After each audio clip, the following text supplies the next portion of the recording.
Okay, while I was gone on break, just sousing myself with another hot chocolate, my students were hard at work making this animated door. Well, guys, what do you think? Is animation hard or easy?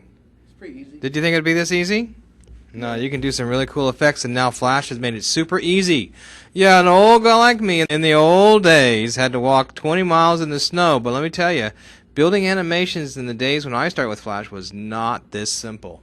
Okay, you also made a bouncing ball. Let's take a look at that as well. Pretty proud of you guys. We're moving along just great here. So now you find your bouncing Untitled 6, all right. And so they also made a bouncing ball, and you can see they've actually pulled out the animation so it'll bounce for us. Let's go ahead and run that real quick as well. My students are telling me Control Enter. See, in the old days, that's what we used to do. So there's that bouncing ball. Let's bring that out real quick here, and you can see the animation is going over and over again. Now, there's a few very important things happening here, and I want to point that out. Disney actually is the master of animation. He's got about 101 rules of animation. We'll be going through some of those rules as well, but watch one of the rules of Disney's rules, the squashing. Isn't that amazing? The squashing makes you feel like it's really physically happening. Of course, there's a little over squashed here, but you still there's some squashing showing you that there is a bouncing against the floor. So this was actually pretty easy to make, I think, guys, right? You just started a new movie clip. You drew a circle, right? And in this particular case, that circle had a gradient on it. And how would you put that gradient on? Just go to your color palette and choose linear and choose two gradients. Now, I could actually put a little more gradient in that ball if I wanted to. I could come along here and actually put another color if I wanted to have a little gradient movement here, right? Or something, or white if I wanted to have a. Oh, I'm screwing up. If it's not broke, don't fix it. So a little gradient there. You can see there's a little bit of a pink color in there now. But how would I get rid of, in a sense, if I go back to that palette right there? How would I get rid of something? Say I don't want that color anymore. How would I get rid of that? Delete it. Would I drag it around? Would I delete it? No, I just pull it off. Look at that. Just pull it off. Isn't that cool? So you can add it just by clicking. And if you say you don't want it anymore, just pull it off. Okay? A lot of people spend hours trying to figure out how to do that, and it's so easy, right? Just want to show that to you, okay?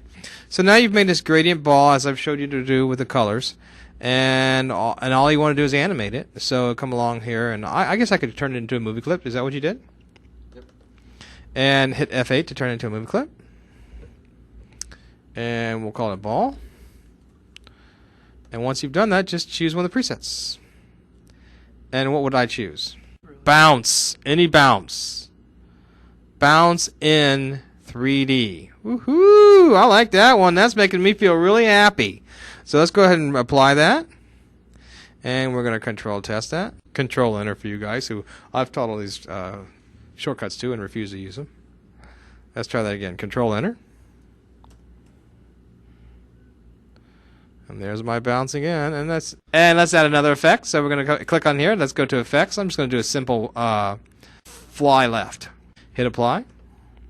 Yes.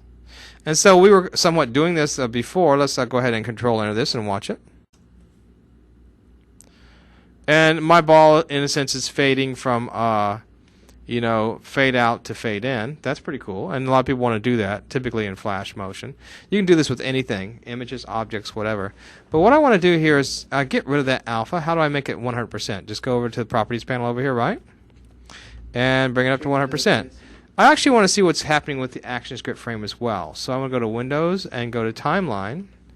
And see, it's actually automatically created this tweening timeline for me up here as well. See, as I tween or move the head, see how things move along here? So I just click on that frame right there, or just click on that object. I can go to Properties and just bring the alpha up to 100% or whatever. And it's at 100% at the other end, so now I'm tweening back and forth.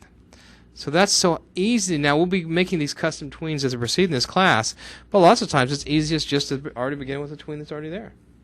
So, especially if this is what you want to do. So once again, if you get Control Enter, there you go. Pretty cool, pretty cool. All right, now one more thing. I can actually change the trajectory of the ball just by grabbing this and pulling it down. And let's make it kind of fun. Woohoo! There you go. And now let's go ahead and Control Enter. Excuse me. Control Enter. That's actually faster. There you go. What do you think? All right, so that's your introduction to tweening. Pretty easy.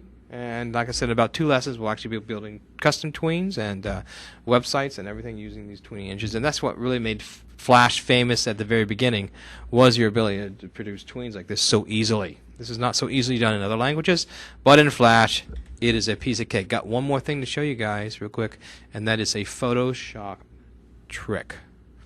We covered this trick last time, but I didn't capture it in video, so I want to make sure that I capture it in video today.